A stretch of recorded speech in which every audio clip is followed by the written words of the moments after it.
할렐루야, 찾아가는 설교 오해선 목사입니다. 오늘 하나님께서 우리에게 주시는 말씀은 사무엘상 1장 10절에서 16절 말씀입니다. 한나가 마음이 괴로워서 여호와께 기도하고 통곡하며 서원하여 이르되 만군의 여호와여, 만일 주의 여종의 고통을 돌보시고 나를 기억하사 주의 여종을 잊지 아니하시고 주의 여종에게 아들을 주시면 내가 그의 평생에 그를 여호와께 드리고 삭도를 그의 머리에 대지 아니하겠나이다. 그가 여호와 앞에 오래 기도하는 동안에 엘리가 그의 입을 주목한즉 한나가 속으로 말하매 입술만 움직이고 음성은 들리지 아니하므로 엘리는 그가 취한 줄로 생각한지라. 엘리가 그에게 이르되 내가 언제까지 취하여 있겠느냐, 포도주를 끊으라 하니 한나가 대답하여 이르되 내 주여 그렇지 아니하니이다. 나는 마음이 슬픈 여자라. 포도주나 독주를 마신 것이 아니요 여호와 앞에 내 심정을 토한 것뿐이오니 당신의 여종을 악한 여자로 여기지 마옵소서. 내가 지금까지 말한 것은 나의 원통함과 격분됨이 많기 때문이니다 하는지라. 아멘. 하나님의 말씀이었습니다. 우리 영혼 가운데 주님께서 친히 말씀하여 주시기를 사모합니다. 사모하는 영혼을 만족하게 하시는 주님을 찬양하며 심정을 통한 한나의 기도를 우리 함께 배워보겠습니다. 기도의 출발은 자신의 고통에서 출발할 때가 많습니다. 한나는 아이가 생기지 않아서 많은 고통을 겪었던 여인이죠. 아들을 낳는 것이 너무나 중요했던 고대 사회에서 아들을 낳지 못한다. 특히 1절을 보면 엘가나의 가문 4대가 소개되는데 여기에서 우리가 감잡을 수 있는 것은 엘가나의 가문이 꽤 괜찮은 가문이구나, 명문이구나 하는 것입니다. 그런 가문에서 한나에게 가해지는 압박은 더 심했을 것이고 한나가 겪어야 하는 슬픔과 고통은 이루 말할 수 없는 것이었습니다. 게다가 자신의 불임을 이용해서 괴롭히는 여인 분인나도 있었죠. 6절을 보니까 이런 말씀이 나와요. 그의 한나의 적수인 분인나가 그를, 즉 한나를 심히 격분하게 하여 괴롭게 하더라. 분인나를 한나의 적수, 즉 대적으로 표현해요. 그만큼 분인나는 한나를 심히 격분하게 만들었고 괴롭혔다는 것입니다. 격분하게 한다는 것은 천둥치듯 몹시 공격하는 행위를 말해요. 그러니까 분인나는 격분시킬 의도를 가지고 고의로 아이를 갖지 못하는 한나를 멸시하고 괴롭혔던 것 같습니다. 그런 분인나 때문에 한나는 더더욱 고통스러웠습니다. 우리들도 인생을 살다 보면 마찬가지죠. 어떠한 결핍이 있을 때 그 결핍 때문에 힘들기도 하지만 그 결핍 자체보다는 주변 사람들의 시선과 조롱 때문에 힘들 때가 더 많습니다. 인간관계 때문에 힘들다는 것이죠. 한나 또한 마찬가지였어요. 그런데 한나에게는 고통이 하나 더 있었어요. 아이가 생기지 않는 것도 고통이고 분인나의 괴롭힘도 고통이었지만 이것들과는 비교도 안 될 만큼 큰 고통과 아픔이 있었는데 그것이 무엇이었느냐? 바로 하나님과의 관계에서 오는 고통입니다. 그 당시에 사람들은 여자가 아이를 갖지 못한다. 그러면 그것이 하나님의 저주에서 비롯된 것이란 잘못된 생각이 있었어요. 아마도 한나는 매년 여호와의 집에 올라갈 때마다 하나님께서 자신의 태를 열어주시고 아이를 낳게 해주시리라 기대하고 소망했을 것입니다. 그런데 한나에게는 아무런 변화의 조짐도 없었어요. 여러분들 기도했는데 아무 응답이 없다. 어떨까요? 처음에는 그래도 나는 주님을 믿어 하면서 담담하게 응할지 모르지만 시간이 가면 갈수록, 날이 가면 갈수록 자신도 모르는 사이에 은근슬쩍 자신의 마음 가운데 상처가 자리 잡게 됩니다. 이 상처는 아무 응답이 없다는 것에서부터 비롯되는 것이지만 그러나 응답 그 자체보다는 과연 하나님께서 나를 보고 계신가?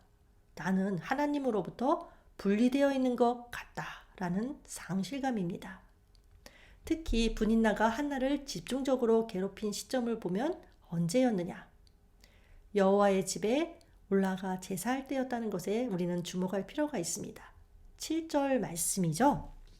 매년 한나가 여호와의 집에 올라갈 때마다 남편이 그같이 하매 분인나가 그를 격분시키므로 그가 울고 먹지 아니하니. 여호와의 집에 올라갈 때마다 한나를 격분시킨다. 자, 이것은 그 이면에 이런 뜻이 숨어 있는 것입니다. 내 하나님은 도대체 어디 계시냐? 너는 하나님으로부터 은총을 받지 못하는 자야. 그러니까 네 기도에 응답하지 않으시지. 아들을 안 주시잖아. 한나의 고통은 단순히 불임의 문제뿐 아니라 하나님과의 관계에 대해서 의심받고 비난받는 것과도 관계됩니다. 이렇게 막다른 골목에 내어 몰린 한나, 가족들과 더불어 먹고 즐거워해야 하는 축제일에 오히려 슬퍼하며 울고 먹지도 않았습니다. 이런 한나의 모습, 시편 42편 3절의 말씀을 연상시키죠. 사람들이 종일되게 하는 말이 내 하나님이 어디 있느뇨 하오니 내 눈물이 쥐하로 내 음식이 되었도다. 그러한 고통 가운데 한나는 하나님 앞에 나아가 통곡하며 마음을 쏟아냅니다. 10절이죠. 한나가 마음이 괴로워서 여호와께 기도하고 통곡하며 기도하고 통곡한다 라는 말은 단순히 절망을 표현하는 것이 아닙니다. 무슨 일이 있어도 포기하지 않고 끈질기게 하나님의 은혜를 내가 구하겠다 라는 의지가 들어있는 표현입니다. 그런데 처음에는 통곡하면서 기도하던 것이 시간이 지나면서 기운이 빠져서 울 기력도 없어졌습니다. 그래서 입술만 달싹거리면서 침묵으로 기도해요. 12절 13절 말씀이죠. 그가 여호와 앞에 오래 기도하는 동안에 엘리가 그의 입을 주목한즉 한나가 속으로 말하매 입술만 움직이고 음성은 들리지 아니하므로 엘리는 그가 취한 줄로 생각한지라. 한나의 기도하는 모습을 본 엘리 제사장 술 취한 것으로 오해하죠. 그래서 술이 깬 다음에 나중에 다시 와서 기도하라고 합니다. 이때 한나는 이렇게 대답합니다. 15절 말씀. 한나가 대답하여 이르되 내 주여 그렇지 아니하니이다. 나는 마음이 슬픈 여자라. 포도주나 독주를 마신 것이 아니요 여호와 앞에 내 심정을 통한 것뿐이오니. 한나는 자신이 하는 기도를 여호와 앞에 심정을 통한 것이라고 말합니다. 그렇다면 심정을 통한다는 말은 무슨 의미일까요? 구약에서 이 심정을 통한다는 말의 의미를 잘 표현하고 있는 것이 있는데 시편의 62편 8절 말씀입니다. 시편 62편 8절 말씀. 백성들아 시시로 그를 의지하고 그의 앞에 마음을 토하라. 하나님은 우리의 피난처시로다. 심정을 통한다라는 말은 여호와 앞에 자신의 상하고 아픈 마음을 다 토해내는 것입니다. 자, 기도란 무엇인가요? 하나님 앞에 내 마음을 토해내는 것입니다. 적당히 하는 것이 아니라 하나도 남김없이 숨김없이 몽땅 토해내는 것입니다. 그렇게 하면 내 안에 있는 모든 더러운 것들이 다 끄집어내지고 내 영혼이 맑아지면서 영이신 하나님과 교통하게 됩니다. 그렇게 해서 하나님과 완전한 소통이 이루어지는 상태, 그것이 바로 심정이 통하는 상태입니다. 하나님과 심정이 통한 한나는 서원 기도를 하죠. 서원하여 이르되 만군의 여호와여 만일 주의 여종의 고통을 돌보시고 나를 기억하사 주의 여종을 잊지 아니하시고 주의 여종에게 아들을 주시면 내가 그의 평생에 그를 여호와께 드리고 삭도를 그의 머리에 대지 아니하겠나이다. 한나는 아들을 주시면 그 아들을 하나님께 바치겠습니다 하고 서원합니다. 그러나 그 서원은 단순히 한나가 아이를 가져서 하나님께 드리는 것과는 조금 다른 차원입니다. 왜냐하면 한나의 서원 기도를 통해서 하나님 중심의 계획이 이루어지기 때문입니다. 하나님의 중심은 하나님 백성의 구원에 있죠. 자, 이게 무슨 말이냐 하면 한나가 아들을 구하면서 고통스러워할 때 하나님 역시 당시 엘리 제사장 시절의 그 암울한 시대를 보시면서 고통스러워하고 계셨어요. 하나님께서는 한나에게 이런 마음이셨어요. 너도 아들이 없지만 나도 이 시대를 책임질 나의 아들이 없다. 나도 내 백성을 구원할 나의 아들, 지도자가 필요하다. 하나님은 한나 자신은 물론이고 이스라엘 온 백성을 새롭게 할 계획을 가지고 한나의 삶에 개입하셨던 것입니다.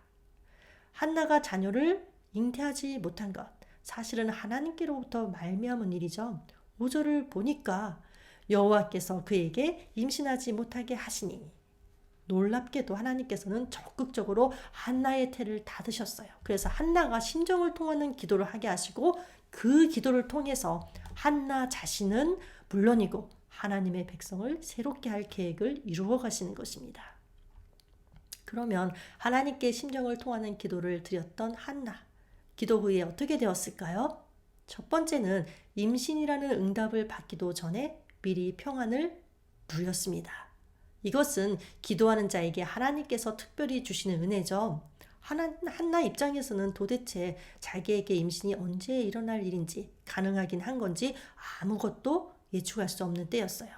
자기에게 주어진 상황과 환경은 전혀 하나도 바뀌지 않았고 분인나라는 얄미운 여자는 여전히 그대로 괴롭히던 상황이었어요. 그럼에도 불구하고 한나의 얼굴에 다시는 근심빛이 없었습니다. 먹지도 않고 울었던 한나가 18절을 보니까 가서 먹고 얼굴에 다시는 근심빛이 없더라. 당장 아기가 생긴 것도 아닌데 얼굴이 환해졌습니다. 왜일까요? 한나는 하나님께 버림받은 것 같은 느낌이었는데 심정을 통하는 기도를 통해서 살아계신 하나님을 만나고 그 마음을 나누었기 때문입니다. 혹시나 우리가 기도 생활을 하면서 기도했고 그래서 응답 받았더라. 기도했는데 응답 못 받았더라. 이 두 가지밖에 모른다면 이제는 그 단세포적인 생각에서 벗어나야 합니다. 내가 원하는 것을 받지 못한다 할지라도 기도를 통해서 평안과 기쁨을 누린다면 그것이 곧 기도의 응답입니다. 우리 예수님께서도 말씀하셨죠? 구하라 그리하면 받으리니 너희의 기쁨이 충만하리라. 두 번째, 하나님께 자신의 마음을 토해냈더니 한나는 어떻게 되었는가? 하나님께서 한나를 생각해 주셨다는 것입니다. 19절 20절 말씀인데요.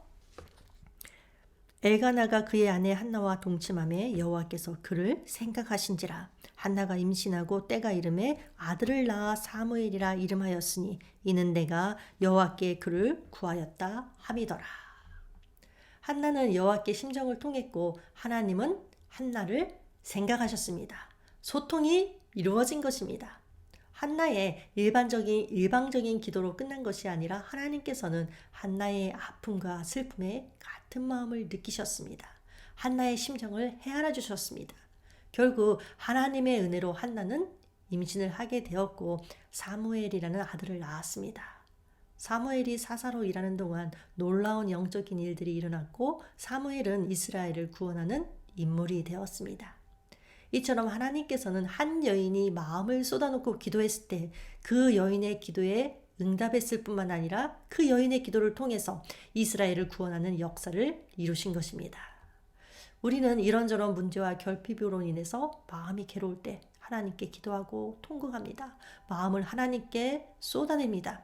그때마다 여호와께서 그를 생각하신지라 라는 말씀처럼 네 마음 내가 다 한다. 네 어려움 다 한다 하시는 하나님의 마음이 내 안에 누려지기를 바랍니다. 뿐만 아니라 한나가 아들을 낳는 응답의 기쁨을 누린 것처럼 문제가 해결되는 응답의 역사도 삶 속에 풍성하기를 바랍니다. 그런데 기도자의 진정한 영성은 기도 응답을 받은 것 그 자체가 아니라 응답 이후에 있습니다. 아들을 얻은 한나가 어떤 기도를 드리는지 볼까요? 2장 1절 말씀이에요. 한나가 기도하여 이르되 내 마음이 여호와로 말미암아 즐거하며 내 뿔이 여호와로 말미암아 높아졌으며 내 입이 내 원수들을 향하여 크게 열렸으니 이는 내가 주의 구원으로 말미암아 기뻐함이니이다. 응답을 얻은 한나의 기쁨, 어떤 기쁨인가요? 내 마음이 여호와로 말미암아 즐거하며 내가 주의 구원으로 말미암아 기뻐함이니이다. 이 기쁨에는 당연히 아들로 인한 기쁨이 내포되어 있겠지만 단순히 그토록 원했던 아들을 얻었기 때문에 누리는 기쁨만은 아닙니다. 하나님께서 주신 기도응답 그 자체보다는 기도를 들어주시는 하나님 그 존재 자체로 말미암은 기쁨입니다. 한나가 누린 기쁨은 자기에게 없던 것을 얻게 된 결과물로 인한 기쁨이 아니었어요. 하나님과 심정이 통하는 기도, 하나님과 마음을 나누는 기도를 통해서 여호와로 인한 기쁨이 무엇인지 체험하게 되었고 그 기쁨이 진정한 기쁨이라는 것을 깨달았습니다. 세상에서 이 기쁨보다 더 큰 기쁨은 없죠. 이 기쁨을 누릴 줄 모르면 아들을 얻는 응답의 기쁨이 있다 할지라도 그 기쁨은 얕은 기쁨에 불과합니다. 그래서 하박국도 이런 고백을 하죠. 비록 없을지라도 나는 여호와로 말미암아 즐거워하며 나의 구원의 하나님으로 말미암아 기뻐하리로다. 기도란 기계적으로 무엇인가를 구하고 얻어내는 거래가 아닙니다. 기도는 하나님과의 교제입니다. 기도를 통해서 내가 하나님을 느끼고 체험하는 것입니다. 하나님과 마음을 나누는 것입니다. 따라서 기도는 소원 성취를 위한 것이 아니라 하나님과의 교제가 그 중심입니다. 그래서 신앙 중에 가장 나쁜 신앙은 무엇이냐? 기복신앙입니다. 왜일까요? 기복신앙은 하나님과의 교제나 관계는 안중에도 없기 때문에 그렇습니다. 오직 나에게 복 주고 건강 주고 길만 열어주면 그만입니다. 100% 자기 중심적입니다. 사명도 없고 목표도 없습니다. 오로지 형통만을 추구합니다. 어린아이의 신앙인 거죠. 이런 어린아이와 같은 신앙을 이제 우리 모두가 넘어서야 합니다. 내가 원하는 기도 응답의 여부와 관계없이 우리의 기도를 들어주시는 하나님 존재, 그 자체로 인하여 기뻐할 줄 아는 우리 모두가 되기를 주 안에서 소망합니다. 기도하겠습니다. 하나님 아버지, 저희들에게 간구하는 심령을 부어주시옵소서. 그리하여 기도할 때마다 하나님 앞에 마음을 토해내며 하나님과 심정이 통하는 기도를 드릴 수 있는 복된 기도자로 세워주시옵소서. 어떤 상황 가운데 있든지 기도하는 자에게 주시는 하나님의 참된 평강을 누리게 하시고 여러 말미암아 즐거워하며 구원의 하나님으로 말미암아 기뻐하는 인생이 될 수 있도록 주님 인도하여 주시옵소서. 예수님의 이름으로 기도합니다. 아멘.